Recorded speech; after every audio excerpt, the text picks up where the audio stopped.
Welcome back, my friends. I'm Johnny B from JohnnyB.com. Do you know what to think about an HOA?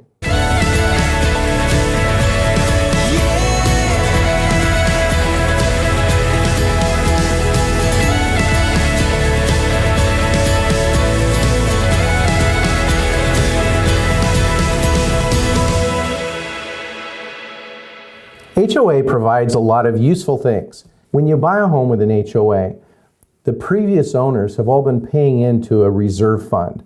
And that fund might be as big as millions of dollars, depending on the size of the community. These funds are set aside to help the community pay for repairs as they show up.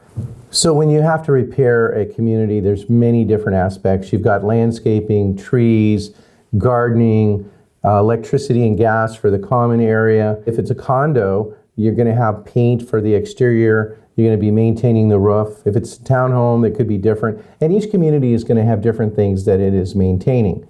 But it's going to take care of the property so that it maintains its value and makes it easier for the community to enjoy their lives instead of their repairs. So a lot of my clients are really, really busy with their careers. And their first purchase is often something with an HOA. The protection that it gives you is that you don't have some huge bill that shows up out of nowhere. Like the roof, if it goes out on a single family home, it could cost, depends on the size of the roof and the material, but it could cost easily $10,000 to $15,000. There are some huge roofs that I've seen that are hundreds of thousands of dollars with special materials. But the condo is going to have all of that covered most of the time. What's covered is going to vary from community to community. Besides the repairs, there might be common areas, there might be a fitness club, there could be tennis courts, there could be a pool, a spa, a sauna, all sorts of things. Also, some services may be covered, like garbage. And in some cases, I've even seen hot water and cable, although that's rare. There's also rules that are enforced in the community about pets and general conduct. And you're going to get a rule book. You're going to need to take a look at what the rules are about parking, what kind of vehicles you can park there. The garage doors may need to be kept closed. There's probably rules about garbage and how to take care of the common areas. So you'll want to read those and be comfortable with them. One of the things that might impact you is pets. So many communities have a limit of 2 pets and a certain number of pounds, but again, check the community. It's going to vary from community to community.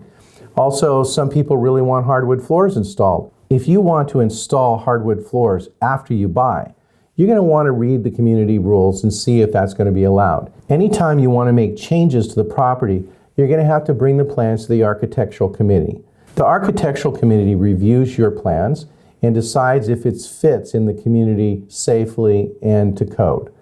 You're also going to want to get a building permit to make whatever changes you want, and then get some quality person to do the work. The main reason they do this is they want to maintain the aesthetics of the community and also the safety and functionality. If you want to get involved in the management of the community, your voice will be heard. You can go to the meetings and voice your opinion. You can also become a member of the board and vote on different decisions. And so you can get as involved as you want.